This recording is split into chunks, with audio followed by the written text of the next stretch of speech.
Supplicating the Inferior by Krishna's Mercy.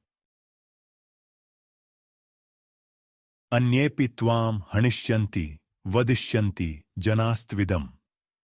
Asuroyam suranstoti marjar iv mushakan. Dveshyan shikhiva phanino durnimittamidam dhruvam. Labdhvapi mahadaishwaryam laghavam yantya buddhayah. Quote, others will also ridicule and scorn, saying, "This child is an asura, but prays to the gods. It is like a cat offering prayers to a mouse or a peacock to a snake."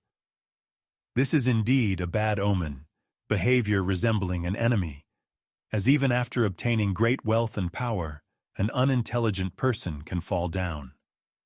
Hiranyakashipu speaking to Prahlada, Narasimha Purana, 41:59-60. One puzzling teaching from the Vedanta school is this dichotomy between inferior and superior energies. This is to help identify the reason for the distinction, which is at the foundation of the instruction. Basically, we are not the body. I am not the body, and you are not the body. The dog is not the body. The tree is not the body. You get the drift. Something else is the identifier. The body is like an illusion or a set of clothes. The body is always changing. It is within this distinction that you have the two sides, inferior and superior. The body is supposedly a manifestation of the inferior energy. That energy consists of 5 gross elements: earth, water, fire, air, and ether. That energy also has 3 subtle elements: mind, intelligence, and ego. The body is but one portion of that energy. The entire collective, wherein you aggregate all the bits and pieces, is the material energy itself. Think of it like the whole universe if we could fit such a vast landscape into a single image. The other side is the superior energy, that true factor of identification, that which remains throughout the shifts to the inferior energy. Apparently, the root of all problems is ignorance of these two energies. The factor of true identification is unaware that the body does not identify them. It is like this mind puzzle, if you think about. No wonder there is the recommendation for avoiding intoxication, gambling, eating meat, and chasing after endless sex. You have to really sit down and think to understand this stuff. The puzzling aspect to me is how the factor of identification would be considered the superior energy. How is that possible, just on the face of reality? For instance, a giant glacier is part of the material energy. It is a large collection of the water element. How can that be inferior to the individual? How is the much smaller person superior to the much larger glacier? Apply the same to raging fires, debilitating illnesses, anxiety, and a host of other attacks from the material energy. Why would any sane person consider the individual to be superior, given the context? Not only is the individual superior, but their ignorance of this superiority is the very reason for all troubles, trials, tribulations, and miseries. In ignorance, they think they can worship the inferior energy and find a permanent solution of peace, tranquility, happiness, enthusiasm, and satisfaction. Rather, just the opposite occurs. They experience one disappointment after another, with all the hopes and dreams ultimately shattered at the time of death. Quote, in the Vedas it is stated, Asangoyam Purush. The living entity is actually separate from material existence, for the soul is not material. In Bhagavad-gita, it is also said that the living entity is the superior energy, and the material elements earth, water, fire, air, and so on are the inferior energy. The material elements are also described as bhina, or separated energy. When the internal or superior energy comes in contact with the external energy, it is subjected to so many tribulations. Srila Prabhupada, Srimad Bhagavatam, 4:29-23-25 purport. The superior living being has elevated the stature of the inferior energy. It is a mistake. It is something like the parents deciding to let the children run the household. The father has to make a late-night trip to the supermarket to stock up on candy and ice cream.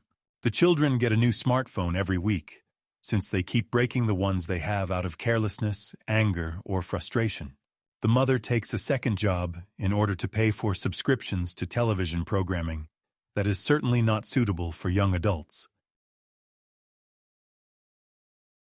There are no rules. There is no authority. The children are running the show. Any sane person would notice the problem after a few minutes. They would see that the inmates are running the asylum, so to speak. The superior is supplicating the inferior. The whole situation is upside down. The ignorance can run so deep that the wise person is taken to be crazy by society at large. The ones who actually know the difference between matter and spirit and their corresponding categories of energy are like criminals against the pursuit of false enjoyment by the ignorant. This was evident in the dealings of Hiranyakashipu with his son named Prahlada. Prahlada knew things as they are. He was wise from a young age. His knowledge came from the celebrated Narad Muni. Prahlada accepted the wisdom while within the womb. This was a surprise to the father. Hiranyakashipu assumed Prahlada would inherit the family line of work, which was essentially ruling over the entire world.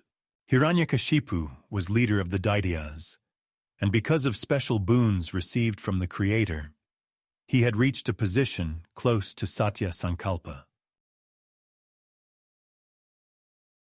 But even a 1% vulnerability nullifies the entire proposal. The father's Sankalpa of a son inheriting the lineage of the asura-like mindset did not come to fruition. Prahlada understood that the living being is the superior energy, and to worship the inferior energy was a waste of time. There is no happiness in that pursuit. Any happiness is actually relief, like removing the cast after a broken leg has healed. Hiranyakashipu was so caught up in his temporary success that he thought Prahlada was crazy. He compared the child's inclination towards divinity to be like a cat worshipping a mouse or a peacock intentionally honoring a snake. Hiranyakashipu thought that the other children would make fun of Prahlada, who was 5 years of age. This is the general landscape. The power of illusion is so strong that even a successful person can forget all about the effects of time and how the body will not remain forever. They mock the wise. In this case, Prahlada had to face intense interference against his worship of Vishnu, who is above the distinction between matter and spirit. Vishnu is the source of strength in everyone, and those like Prahlada rely on that strength to rise above the inferior material energy. In closing,